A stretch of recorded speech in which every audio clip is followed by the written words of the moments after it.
We refer there to an issue that's arisen with Somerset and West Wilts and the Bristol branches over the ordering of their respective motions on housing policy. Those have been assigned the lowest priority on the agenda plan. The reason was that housing policy was formed at the March 2014 policy conference, and those motions are proposing to revisit that policy. We gave priority to sessions of the conference agenda where new policy is being made. The branches aren't happy with that. We will keep it under review.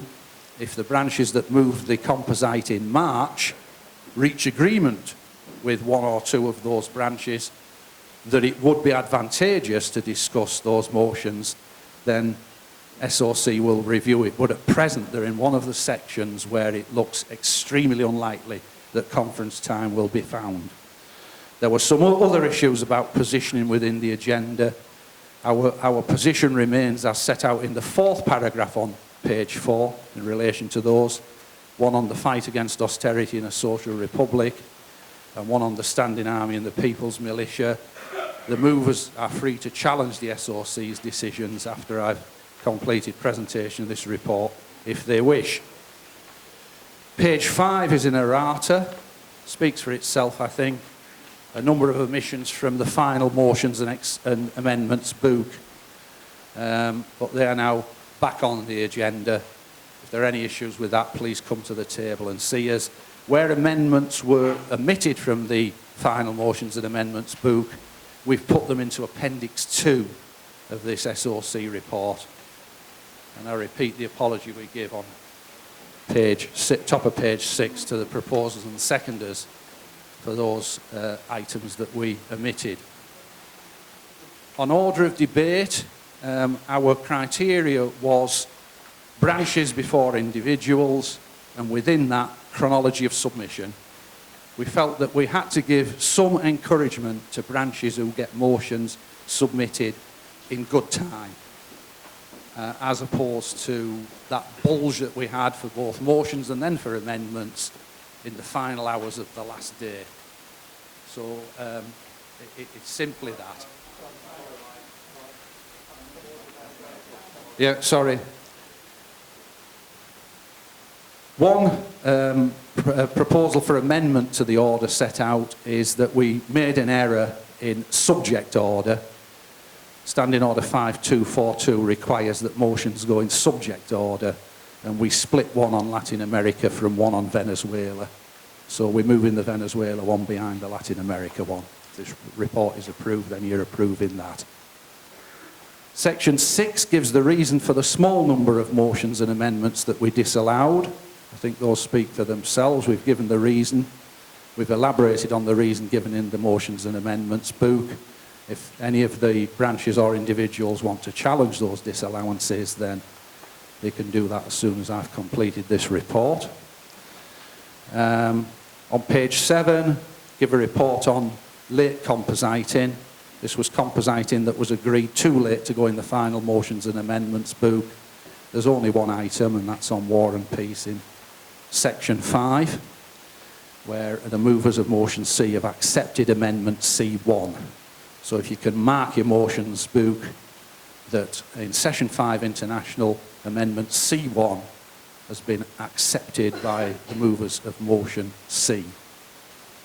Moving on to section 8 of the report, that we've had one withdrawal notified. Withdrawals after the final agenda is published can only be done with conference's agreement. Amendment A5 to the report of the International Policy Commission has been withdrawn by the proposer and seconder Ed Bober and Brian Green. Again, if you approve this report, then you approve that withdrawal. Moving on to section 9 on page 7, 2 emergency motions were submitted. One from Greenwich and Lewisham about the powers of the Disputes Committee. The SOC has the power to decide whether to accept emergency motions, subject to conference being able to overrule us, of course. We didn't accept that one because we didn't believe that it addressed a situation which had arisen since the deadline for motions. It could have been submitted before that deadline. The second emergency motion which we have accepted is from Wigan branch on devolution deal for the Manchester City region. The text of that is in Appendix 3 of the SOC report. That referred to something that arose after the closing date for motions and amendments, so we have accepted it. On page 8, the agenda plan, time limits on speeches. The SOC has power to recommend changes to the template timings that are set out in standing orders. We've done so because of the volume of business that we've got. What we're recommending then is 5 minutes for movers of Policy Commission reports, 3 minutes for movers of other motions and amendments, 2 minutes for floor speakers, and 3 minutes for movers' right of reply. When we later get to the agenda plan, we'll indicate who the right of reply rests with. So that should be clear, and of course the chairs will give you guidance as we go through it. We're urging movers to move uncontroversial motions or amendments formally, i.e. without speaking on them, and all speakers, if you can use less than the time limit for short motions and amendments, please do so. We'll get more discussed that way. On the timing table here, 30 seconds before your time limit expires, the green light will come on, and then when your time limit expires, the red light will come on, and you'll need to stop speaking. Okay. 10B, page 8 still, relationship between Policy Commission reports and other motions on the same subject. You'll see that we have amendments directly addressed at Policy Commission reports, but also within the subject sessions we've got freestanding motions where there's not been compositing. If a freestanding motion is passed and it contradicts anything that's in a Policy Commission report, then it's taken as amending it, and there's a drafting job to do for the Commission afterwards. That's the way we proceeded in March. It seemed to work okay. So once again, we would hope that that is acceptable. On the agenda plan, which I'll flag up when we get to it, we've bracketed together what we propose be group debates. These are where we will have a motion moved and then immediately a second motion moved, amendments moved, etc. So the proposed group debates are contained within brackets. The single exclusive voting will only occur within a group debate, but this will be explained as we go through. Motions not reached when sessions run out of time, 10D, that's referred to in standing orders at 19. They're all referred to the National Council. The National Council can action items, but clearly cannot action amendments to the Constitution. So we move on to E then, which is the recommended agenda plan. Saturday, page 9 at the top, SOC report we're doing now. It will be followed by the annual report from National Council, and then we follow through on that agenda plan, the subject sessions that we will be taking. Session means something different to the SOC to what it means to the chairs.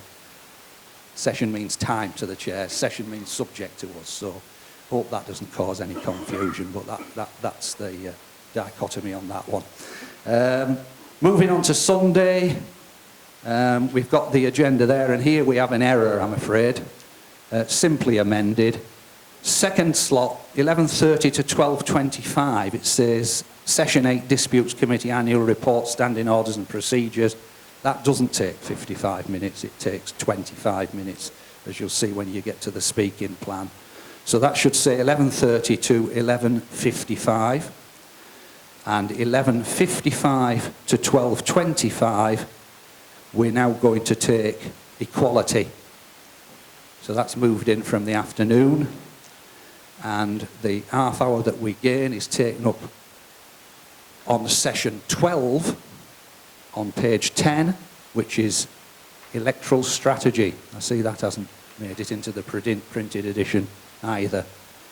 The electoral strategy now will run right up to the close and will be an hour. So that's where the missing half hour is going. So those times, if you can just strike through them on your agenda plan now and make that adjustment. And then pages 11 onwards is the actual speaking plan for each session. Environment is straightforward. There's a policy commission report, floor speakers, a reply, and then there's one freestanding motion. Our first example of a group debate in session 2, crime and justice, you'll see the brackets there around the items of the agenda that we propose in a grouped, moved one after another. Floor speakers come up, can be addressing any of those items.